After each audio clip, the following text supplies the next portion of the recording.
Hi friends, ഇന്നത്തെ recipe സദ്യ special പരിപ്പ് കറിയാണ്. അപ്പോൾ ഇത് ഞാൻ കടുക് പൊട്ടിച്ചിട്ടുള്ള രീതിയിലാണ് കാണിക്കുന്നത്. അല്ലെങ്കിൽ നമുക്ക് ചെറുപയർ പരിപ്പിൻ്റെ ഈ ഒരു സദ്യ സ്പെഷ്യൽ പരിപ്പ് കറിക്ക് പച്ച വെളിച്ചെണ്ണ ഒഴിച്ചാലും മതിയാകും. ഇനിമേ നമ്മൾ സദ്യക്ക് വിളമ്പുമ്പോൾ നമ്മൾ ആ സമയത്ത് നെയ്യ് കൂടി ചേർത്തിട്ടാണ് കൊടുക്കുന്നത്.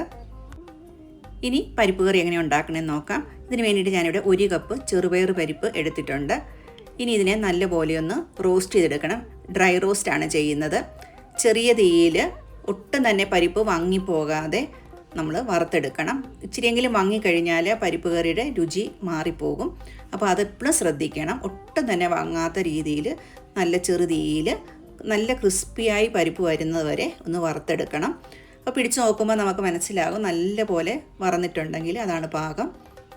ഇനി ഈ പരിപ്പൊന്ന് കഴുകിയെടുത്തിട്ട് അതിനകത്തോട്ട് ഉപ്പ്, മഞ്ഞൾപ്പൊടി, വെളിച്ചെണ്ണ ഇത്രയും കൂടി ചേർത്ത് കുക്കറിലാണ് വേവിക്കാൻ വെക്കുന്നത്. പരിപ്പ് വേകുന്ന സമയത്ത് ചേർക്കാനുള്ള അരപ്പ് തയ്യാറാക്കാം. ഞാൻ മിക്സി ജാറിലേക്ക് പച്ചമുളകും ചെറിയുള്ളിയും കൂടി ചേർത്ത് കൊടുത്തിട്ടുണ്ട്. പിന്നെ ഇതിനകത്തോട്ട് തേങ്ങയും കൂടി ചേർക്കുന്നുണ്ട്. ചിരകിയ തേങ്ങയാണ് ചേർക്കുന്നത്. അപ്പോൾ ഒരു 1/4 കപ്പ് ചിരകിയ തേങ്ങയും കൂടി ചേർത്ത് 1 സ്പൂൺ ജീരകം നല്ലതുപോലെ ടേസ്റ്റ് വരണം, എന്നാലാണ് കറിക്ക് രുചി വരുന്നത്.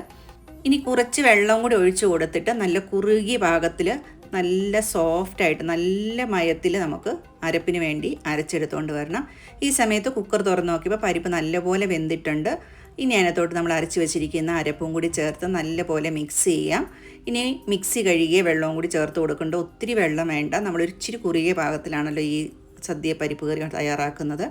കുറച്ച് വെള്ളം ഒഴിച്ച് കൊടുക്കുക. ഇനി അരപ്പും വെള്ളവും കൂടി നല്ലപോലെ തിളപ്പിച്ച് വരുന്ന സമയത്ത് നമ്മൾ ഉപ്പ് നോക്കുമ്പോൾ കുറവുണ്ടെങ്കിൽ ഉപ്പും കൂടി ചേർത്ത് കൊടുക്കാം. ഒന്ന് തിളച്ച് കഴിഞ്ഞാൽ കറി വാങ്ങാവുന്നതാണ്. ഇനി കടുക് പൊട്ടിച്ച് ചേർക്കാം. ഞാനൊരു ചീനിച്ചട്ടി അടുപ്പത്ത് വെച്ച് വെളിച്ചെണ്ണയും കടുകും ചെറിയുള്ളിയും കൂടി മൂത്ത് വരുമ്പോൾ ഡ്രൈ ചില്ലിയും കറിവേപ്പിലയും കൂടി ഇട്ടതാണ് താളിക്കുന്നത്. ഇത് നിർബന്ധമില്ല ഈ കറിക്ക്. നമുക്ക് പച്ച വെളിച്ചെണ്ണ ഒഴിച്ചാലും മതി.